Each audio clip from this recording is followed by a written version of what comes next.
Après, concernant la LV2, donc je faisais italien. Je sais qu'il y a très peu de personnes qui font italien, mais alors je dis ça puisque quand j'ai posté en fait un sondage sur Instagram, il y a beaucoup plus de personnes qui faisaient d'autres langues que italien. Alors moi, l'italien, il faut savoir que ça fait depuis la quatrième et je suis pas non plus très forte en italien, mais j'ai changé ça durant les vacances. Et vraiment, en fait, l'italien, c'était un prof que je connaissais depuis la seconde. En fait, depuis la seconde, il demandait tout le temps mon cahier. Alors, je pense que c'est aussi dû au fait que je suis très rarement absent et que et aussi le fait que mon cahier en fait est organisé parce que en fait j'ai un problème en fait avec l'organisation. C'est enfin j'ai juste un petit bout de feuille qui est plié et j'ai besoin que ce soit déplié. Je déteste quand la plupart des feuilles sont pliées, c'est quelque chose que j'ai toujours détesté. J'aime bien quand dans tous mes cahiers c'est bien écrit parce que sinon j'apprends pas mes cours. Alors en italien vraiment le prof vraiment il m'a rien dit. Bah, déjà parce qu'il savait déjà que j'étais quelqu'un qui travaillait. Déjà à la fin d'année quand j'ai eu en fait une très bonne note, euh, le prof en fait il était très fier de moi et surtout je pense qu'en fait les bonnes notes que j'ai pu avoir durant mon année de première en italien, c'est surtout dû au fait qu'en fait que je travaille chez moi et aussi qu'en fait j'essaye de faire beaucoup plus d'exercices que demandé. Alors le plus souvent, plus d'exercices que demandé, c'est souvent en fait des exercices soit de conjugaison, de grammaire ou des choses comme ça. C'est vraiment en fait, je pense, fondamental, pas vraiment fondamental. En langue, tu peux te passer, mais vraiment, sans savoir si on a juste ou pas, faire des exercices peut être très bien. Et aussi, parfois, ben, en italien, vu qu'on était très peu, et ben parfois, ben, quand je participais sans lever la main. Donc, après, je sais que les profs, ils attendaient un peu plus de moi en tant que participation. Et j'essayais parfois de faire des efforts de participation, même si enfin je ne comprenais pas trop. Mais vraiment, il faut vraiment essayer.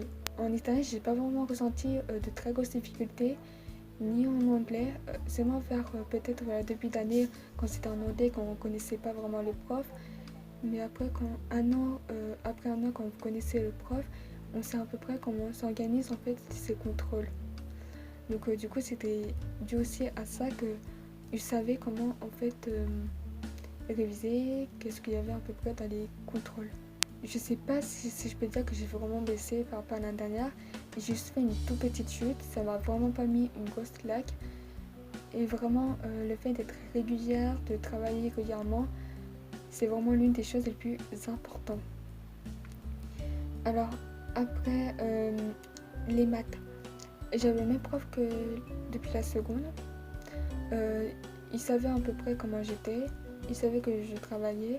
Même si à la fin, au début d'année, en fait, quand j'ai vu qu'en fait, c'était que, que dès le premier contrôle, c'était vraiment la cata. Euh, J'étais vraiment hyper déçue. Mais après, l'une des choses que le prof m'a pu dire, c'est qu'en fait, je travaillais, mais c'était dû en fait à souvent un, un petit confus. Parce qu'en fait, le plus souvent, c'est que je confonds à peu près la plupart des termes. Et ou souvent, c'est vraiment des petits oublis de signes, totalement en fait, totalement débiles, banals, que en fait, le fait en fait de toujours vouloir en fait rédiger long. Oui, parce que le plus souvent mes contrôles c'est sur une feuille double et une feuille simple. Et le fait en fait de vouloir faire long le plus complet possible, et j'ai pas eu le temps de me relire et même ça tenait même pas du tout une heure. Mais après vers la fin d'année je me suis plutôt bien rattrapée et là je suis plutôt fière. J'ai pas vraiment reçu en fait une très grosse différence par rapport à la seconde. Alors c'était dû aussi au fait que j'adorais les maths. Après, des choses, c'est que j'ai beaucoup plus aimé en fait les heures qu'on était en demi-groupe que les heures qu'on était en classe entière. Alors nous les demi-groupes en fait, en maths et en histoire, ils sont formés en fonction si on faisait euro ou pas. Donc moi je faisais euro seulement en quatrième et après j'ai arrêté la section euro. Et pourquoi en fait les heures de mes groupes? Parce que déjà c'est là où je participais, c'est là où je me sentais le plus à l'aise. Donc forcément, quand on se sent à l'aise, on a envie de participer. Alors ça c'est mon avis personnel, j'ai envie de participer. Et c'est quand j'étais en classe entière, j'étais comment dire, pas tout au fond en fait de la classe, mais j'ai quand même à l'avant-dernier rang. Donc forcément j'étais quand même pas mal loin du tableau, donc forcément quand, quand en fait je suis vers la fin en fait de la classe, puisqu'en fait c'était le prof principal qui faisait le plan de classe, et je voulais pas trop participer, je travaillais quand même, je suivais le cours, mais il n'y avait pas sans plus ni sans moins. Et vraiment je n'ai pas trouvé de grosses difficultés. Après en SVT, alors c'est là où j'ai vraiment réussi une claque. Alors déjà j'ai un niveau assez moyen en SVT et vraiment en fait l'une des différences entre la seconde et la première, c'est qu'en première moi on me préparait directement en fait pour la terminale et dans lesquels en fait c'était pas le plus souvent des contrôles de cours, mais c'est plutôt des contrôles soit de commentaires ou des petites analyses de documents ou vraiment des petites choses comme ça. En fait le plus souvent j'avais un problème de méthode. Alors parce que moi le temps que j'assimile la méthode, je prenais un peu de temps. Et mais sérieusement, j'essaie de revoir ça pendant les vacances. Vraiment, les étés, même si à la fin je n'étais pas très forte, mais j'ai jamais abandonné. Ne faut jamais abandonner et surtout, c'est à la fin, je sais que d'autres personnes vont très bien réussir dans cette matière, mais moi c'était pas trop le cas parce que le plus souvent c'est qu'à chaque fois qu'on parle de méthode, j'ai du mal à comprendre. Donc